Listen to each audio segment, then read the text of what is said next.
Have you been feeling lately like you need to recharge your spiritual batteries? Well, we have just the thing for you. Join us for Lift Up Your Heart, a Magnify gathering. This is a day-long event meant for women to gather, recharge, listen to inspiring speakers, live music, and most importantly, be reminded of what we already know, that Jesus Christ is our answer and that we're not alone. It's everything you loved about Time Out for Women and more, and it's coming to a city near you. The best part is if you're a listener, you get a special discount code at checkout. So register now by following the link in our show notes and use the code podcast10 at checkout to get $10 off each registration. That's code podcast10, PODCAST10 at checkout. Go to magnifythegood.com/events or head to the link in our show notes. The first city that's open is Plano, Texas, and it's coming September 24th, and registration is open now. We can't wait to see you there. In 2005, Ryan Shupe and the Rubber Band released the band's only charting single, a song titled Dream Big that was infused with positivity and hope. Although a one-hit wonder, that one hit packed a big punch that took Shupe on a ride that perhaps he couldn't have even dreamed up. Now, nearly 20 years later, yes, that makes me feel old, Shupe joins us to reflect on that wild ride and what he learned in the process. Winning over live audiences has been Ryan Shupe's natural-born talent since childhood. A fifth-generation fiddler, he started performing as a young boy. Shupe later formed the Rubber Band, and the band took the long-running Telluride Bluegrass Festival in Colorado by storm, winning the live band contest. This launched them into the national music scene, and after signing with Capitol Records, they hit number 13 on Billboard's U.S. Country Album Chart with their signature album, Dream Big. Their title track from that album continues to be an audience favorite and has garnered over 2.1 million streams on Spotify. This is All In, an LDS Living podcast where we ask the question, what does it really mean to be all in the gospel of Jesus Christ? I'm Morgan Pearson, and I am honored to have Ryan Shupe on the line with me today. Ryan, welcome. Hey, thank you. Thanks for having me. Well, I learned so much, Ryan, about you. I'll be honest, most of what I knew going into this interview was the song Dream Big. That was pretty much the extent of my knowledge of your life. But I found a couple of really great articles on the Deseret News. Doug Robinson and Lee Benson are two of my very favorite writers for D News, and they both have written not only about you, but about your dad. And so I wanted to kind of start with your father. I found an article that talks about how your dad is the father of bluegrass music in Utah, which is a lofty title.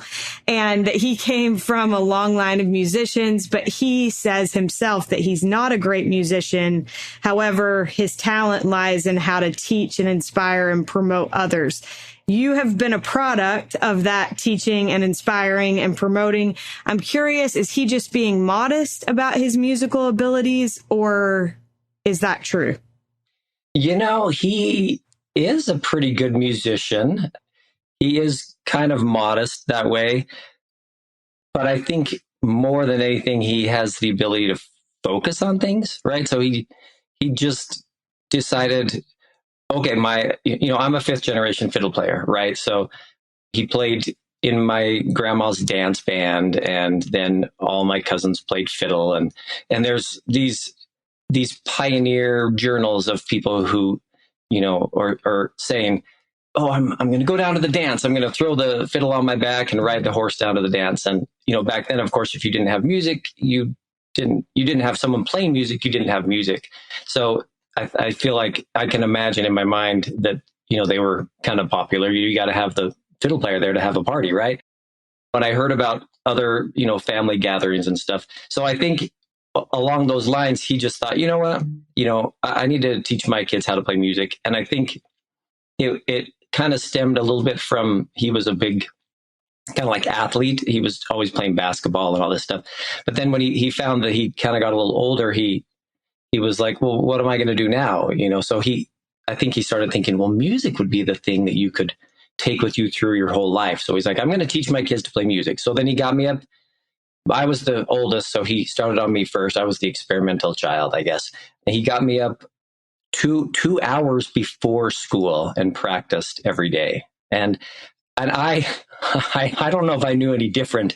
I just, got up, and I think he just thought, well, I guess Brian is getting up and he's focusing on it and willing to take it. And me, I just didn't know any different. So I just kept playing and playing. And then he did that with me until the other kids got a little older. And then he's kind of started on them. And then I just, then he didn't focus as much on me. And then he started focusing on the younger kids. But by then I was already, pretty good at the fiddle. So yeah, I think he, in answer to the question, he's pretty good on the piano. He plays things, and he plays the violin, like not that great, but he does play bass, and he plays like upright bass in, a couple bands, and he's done that a ton, and he's good at that. And I think he might be right. What his strength is just seeing a goal and seeing how to get there, and then working really hard to do a crazy idea that most people would maybe think is crazy, but he just pursues it and makes it happen. Yeah. Okay. So you said 2 hours before school, but I need people to understand that this was 5 a.m. It might have stunted my growth. I'm not sure, but anyway. I was going to say, poor Ryan is over there thinking like all kids get up at 5 a.m. to play the fiddle. But that's crazy. First of all, the dedication. I'm curious, what does it mean to you in retrospect to have had that time spent with your dad? Well, I do think I think he valued that time, and he felt like he was doing it to help out his kids, and he wanted to spend that time with his kids. And so for me, I value that he was around and was willing to spend that time. And I feel like I know that he loved us enough to really put, part of his life aside and try and give us something from that. From what I understand, he had you in your first band at the age of 7, and you toured all over the place. Is that right? Well, probably in 7, I was probably playing with what they called the Shupe family fiddlers, which was my uncle's family traveling. They would go around to all these different wards and stakes and different events. But then by the age of 10, he decided that he wanted to organize a little kids band.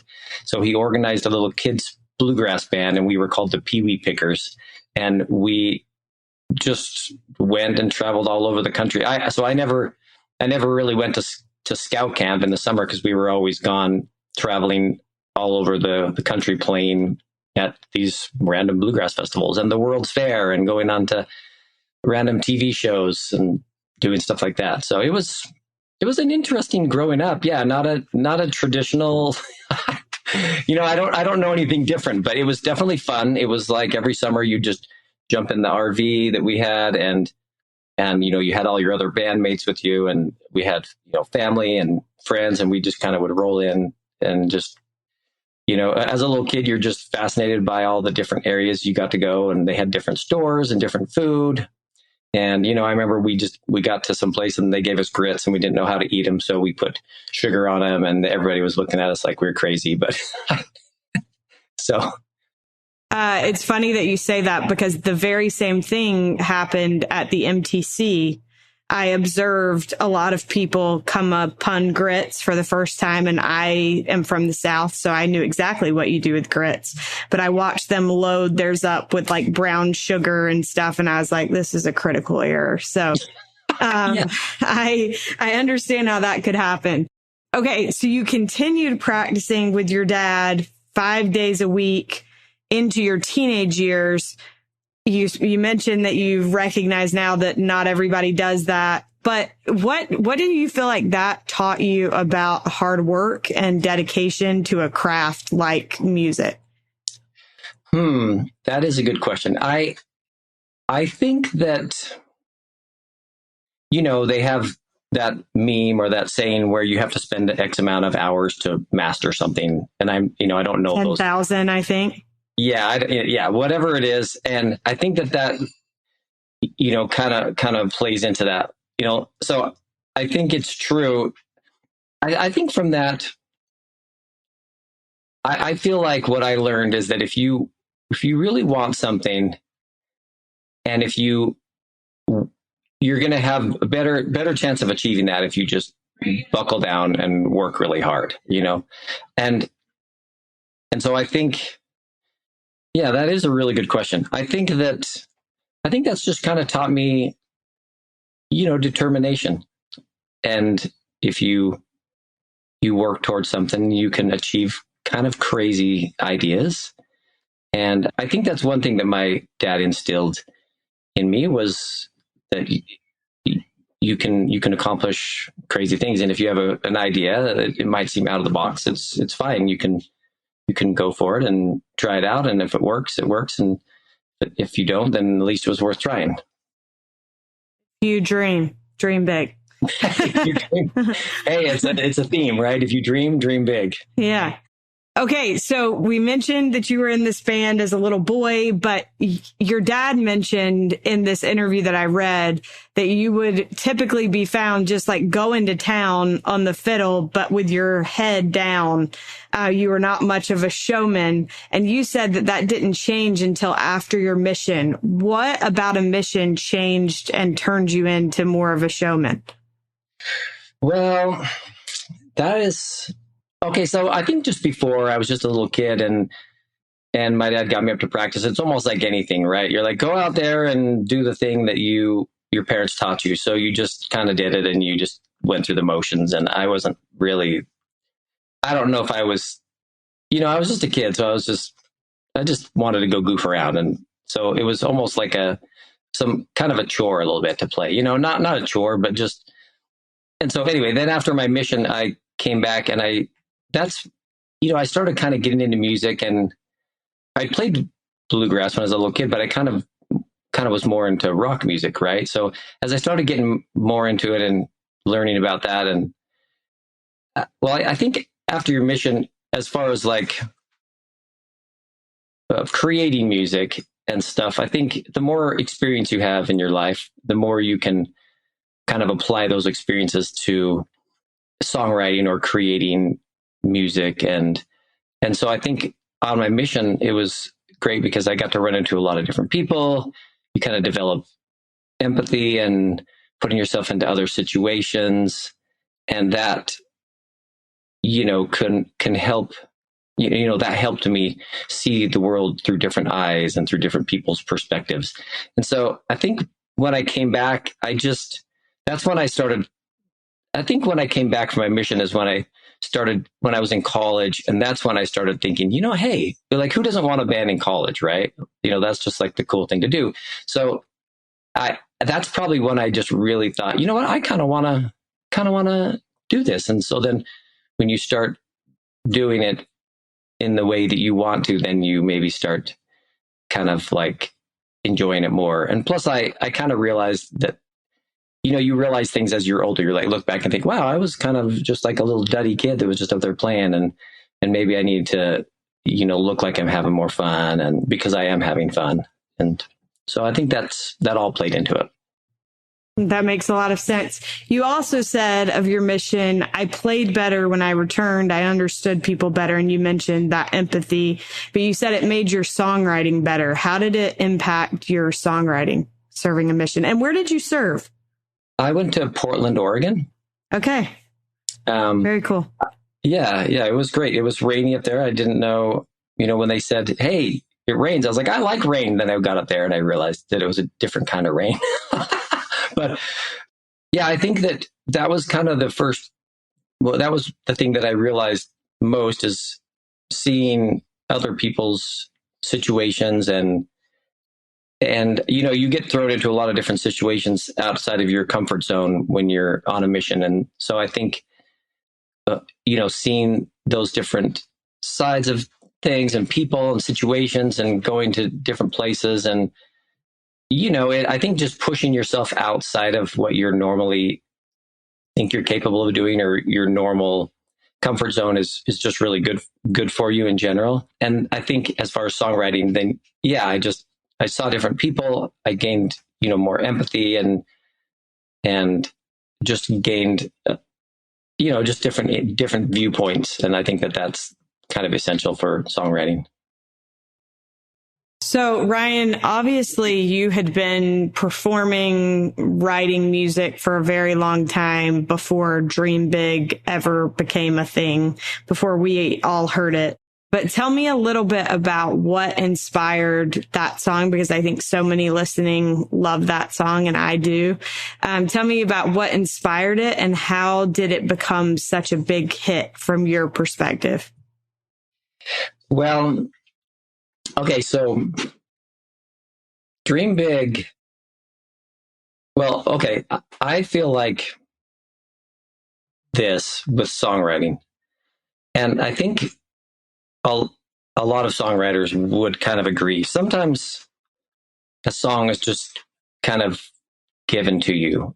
I heard some quote from Tom Petty, and I think it basically kind of said that he felt like he was like the instrument, and there was external forces, kind of like wind that would influence him and blow through him, and then he was able to create these songs, right? It was something along those lines. And I also heard someone else say that, and I've always kind of felt that with certain songs, that I don't really know where it came from in particular. I just felt like it kind of came to my mind, and then I was able to write it down, really, really quickly. So Dream Big was one of those songs where I was just sitting there. I saw this quote that someone sent me, and it was somewhere in the quote, it said, dream big. When you dream big. I just instantly started thinking about that quote that I saw, and then I sat down and wrote the song really, really quickly, like within, like a half an hour. and so I kind of feel like really blessed and lucky to be a part of a song like that, because I kind of feel like it was a little bit of a gift to me. And I think why Dream Big is so impactful, I've thought about this for a while. It's a really simple song, right? It doesn't have a ton of lyrics, and it's just a simple song. But when people hear it, certain people hear it, they really are affected by it. And I do get letters and emails and stuff even now from people all over the world that hear Dream Big and they are affected by it. And I think art can have a spirit about it, right? So I think when people create something, it's kind of created in the spirit of what they were trying to create. And I think Dream Big has a spirit about it, and people, they just feel it, and then it just resonates with them.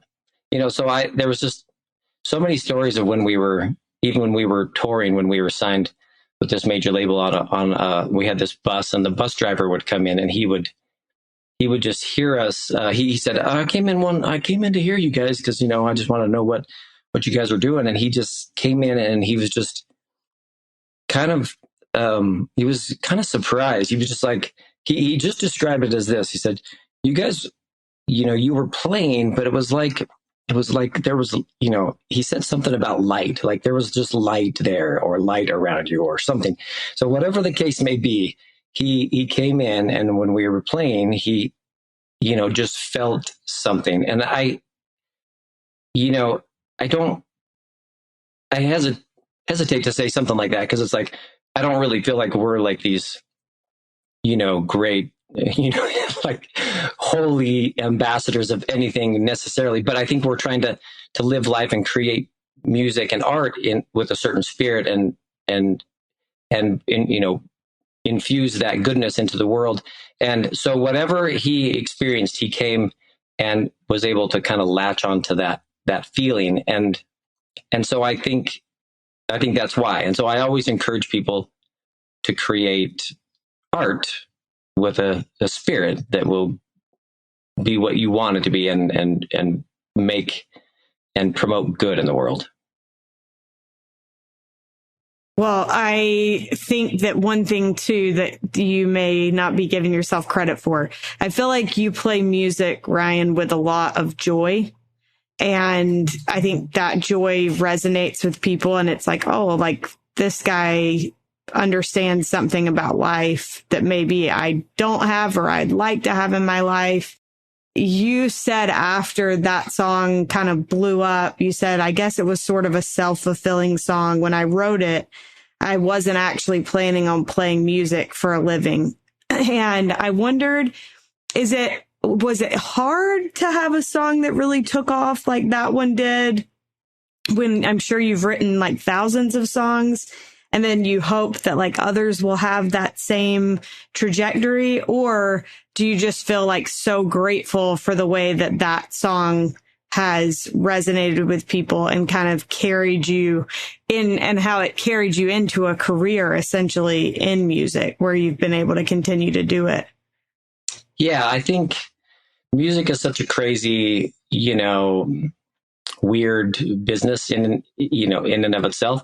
And it's really hard to, it's hard to make waves and move forward. So yeah, I'm grateful for anything that comes, from it. So yeah, a song like Dream Big, I'm super grateful that it was able to go out there, and I love playing that song. And, but I love playing music in general. I love playing all the songs, but yeah, so I'm not, I'm definitely not, you hear people like that. Oh man, I got to play that song again. But I'm definitely not that way. I love Dream Big.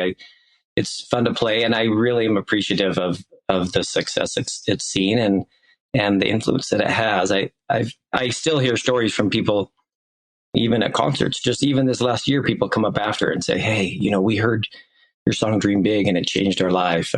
And so just stuff like that really kind of makes it worth it. Absolutely. Well, I wanted to touch on something that I found interesting. You have turned down over the course of your career some pretty big opportunities and have sought to remain true to yourself. It seems like, for example, you said that you felt like if you had to perform frequently on Sundays or to play in clubs regularly, that just wasn't worth it to you. Can you tell me a little bit about that? I was surprised at how much random stuff you guys found out about quotes that I gave online. It's funny what you can find. So I'm a seasoned stalker. So if you don't want me to find it, Ryan, don't say it, and don't say it for 20 years. This is like not, it's funny. We have this video, Just Say Yes, and we wanted marriage proposals to go on this video. And we went online and found a bunch of marriage proposals. And it was exactly what you're saying. It was funny how much you could find out about a person and track them down and message them about some random video on YouTube. It's what I do for a living. Yeah, it was crazy. We tracked down this couple in the Philippines. Like, hey, can we use your video? They're like, yeah, sure. So anyway, yeah, you can find random things online. Okay, so whenever someone comes to me and says they're going into music, or if they're kind of worried about the music industry or whatever, and this does go with, kind of something that I don't know what you'd call Ryan Shupe tenet of living, and maybe other people have those same kind of things. But yeah, I think the little decisions you make are probably the most important because they add eventually into the big decisions, right? So I think what I did is I just thought, there's certain things that I just kind of want to stick to. So whenever when we go and we start talking to these big labels and they start asking us about all these opportunities, we should just set what we want to do and what we're willing to do and what we're not willing to do, and then just stick with that. Because if you don't, then people are just going to, ask you to do this or ask you to do this. And then slowly you maybe, slide or slip to be, just to kind of go one way that you didn't intend to in the beginning. So I think that was kind of what we did. We just talked about it and said, hey, I don't think we want to do this and this and this, and let's just try and stick the best to that as we can. And so I think that's just goes along with making the small decisions, and they add up into the big decisions. And that's the thing in life. You can look back and say, hey, what if we would have done this? Or what if we would have done this? And I think that those kind of things could kind of drive you crazy if you just kept thinking about them. I think the main thing that you have to do is just think, okay, what did I know? What did I feel good about at that point? And what did I feel like I wanted to do, and what I was willing to do and what I wasn't willing to do? And then just stick with that. And then come what may, that's just the way it is, because then you can live contented with the knowing that you did the best you could and you did what you set out to do. So I don't know if I articulated that. No, it makes perfect sense. And it's interesting to me thinking about, that's one thing that my parents always told me was, decide in advance what you're going to do in any given situation, because when you have to make it in a split second, you may not make the right one, but if you've made it well in advance, you will. And I'll tell you this story because Ryan just recently met my parents and you met my dad, so you'll appreciate this. But he had this experience when he was in high school where he was driving. He was in a car with some people after a football game, and there were members of the church that he went to church with in the car. And the person driving the car pulled over and said, all right, if you're not drinking, get out of the car. And my dad is like this 16-year-old boy, obviously every 16-year-old kid is trying to fit in. And my dad said there were like people, the car was packed full. And so my dad had to like get people out of the car for him to exit the car. And he always says, he's like, I still think I can feel those eyeballs like glaring into the back of my head as I walked away from that experience. But he's like, that could have changed my whole life. And he's like, I had made up my mind like well before I was ever in the car that wasn't something that I was going to do. And so I think there is a lot of value in making those decisions in advance. And it's a good reminder to me to hear you say that, just because I think I've always thought of it as like a teenage principle, but it's also true as an adult that you decide in advance what you will and will not do and kind of don't budge on that. And I think that this is another thing. You don't need to, how's this? You can learn from other people's mistakes. So, that's one thing that I have done. I see someone and I say, okay, this is where they're at, and these are the choices they've made. And, so these are some of the big choices they've made. So in reference to like your dad, for example, I have seen someone and they would maybe drink or they would do drugs, and I would see how their life is going. And I say, you know what? I don't need to do that, because I can see where that might end up. So, you don't need to make every mistake to learn from the mistakes. You can just look at someone else and say, oh, I can see that led them to not a really great place. So that's fine. I don't need to do that. And so I think that principle applies, across the board, right? There's just so many things that you can see and go, I don't want to end up like that. So I'm going to make the decisions, and I think, yeah, you hear it as like a kid, but even now, even throughout your life, it's just important to always I think it's like a principle, yeah, throughout your whole life. Yeah. Well, and I also think the flip side of what you were just saying is true as well. I always feel like one of the biggest testaments to the truthfulness of the gospel of Jesus Christ is what it does for people in their lives. And so to me, it's always been like, okay, if I'm going to look at people and how they've lived their lives and how their lives have turned out, like, what kind of life do I want to have? And I think like you can very much look at people and say, okay, I would like to be like so-and-so. And then you do it on purpose. Like you follow the trajectory of people that you think have got the kind of life that you'd like to have. And I think God blesses us for being intentional and And in a way, I guess that's like dreaming as well. Like it's a kind of ordinary form of dreaming big, but like looking at the kind of life you want to have and deciding to do what it takes to get there. And I think living the gospel is a big part of that. You were saying it's important to dream big. And I think that's true. And I think there's this weird balance between all things in the gospel and in the world and everything, right? So that's one thing that I've always kind of thought about and contemplated is, so you want to dream big and you want to be, this. So for me, for example, I want to be this musician and I want to do all this stuff, but the only thing we don't have, the only thing you can't buy is time. And so you can only spend so much time in your life on any one thing. So whenever you're doing something, you're just taking time away from something else, right? So it's just this balancing act of how far do you push something? Because if you keep pushing, then maybe you could get that, but it will be at the expense of something else, right?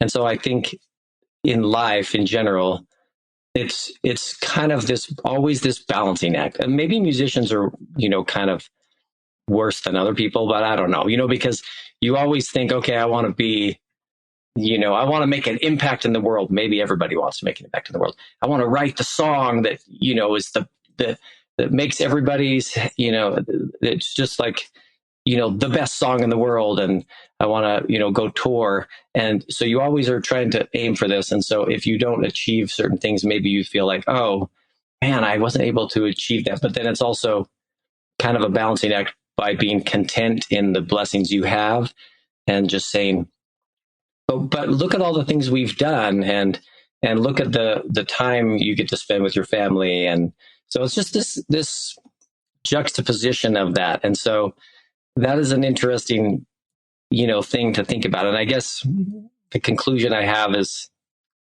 maybe there's no conclusion, but is that you just have to realize that everything in life is a balance, and you need to make sure you don't get too out of balance, pursuing one thing but at the same time not pursuing it, because we obviously need to pursue things.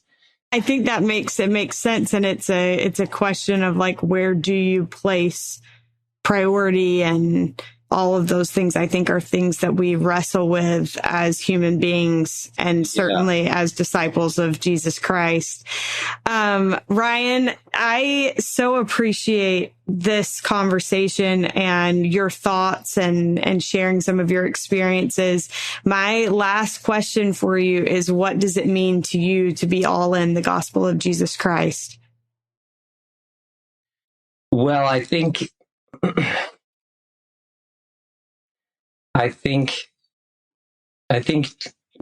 referencing back to some of the things we've talked about, I think being all in is making the small decisions that lead to the big decisions in your life.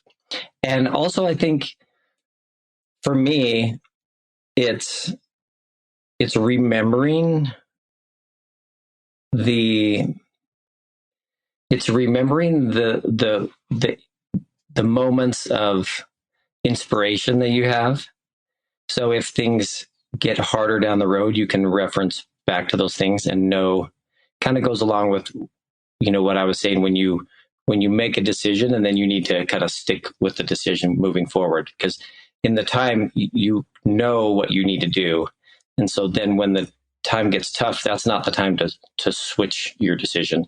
You knew back in the day. So I think for me, I've been led in lots of different ways, and I feel like there's been small pockets and moments where, I've heard, a little voice tell me something, or moments where I can definitely attribute to God answering prayers and to guiding me in certain ways that I need to go.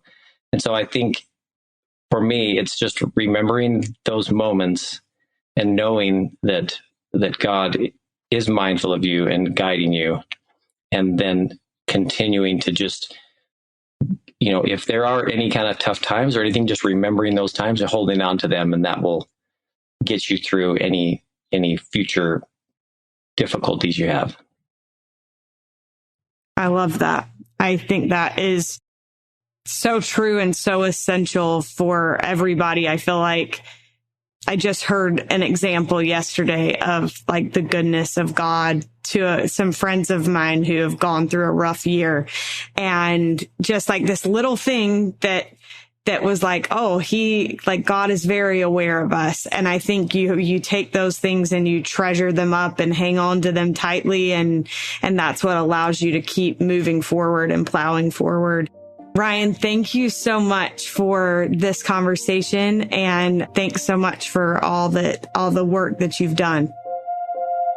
Yeah, thanks for having me. We are so grateful to Ryan Shupe for joining us on today's episode. Thank you also to Derek Campbell of Mix It 6 Studios for his help with this episode, and thank you for listening. We'll look forward to being with you again next week.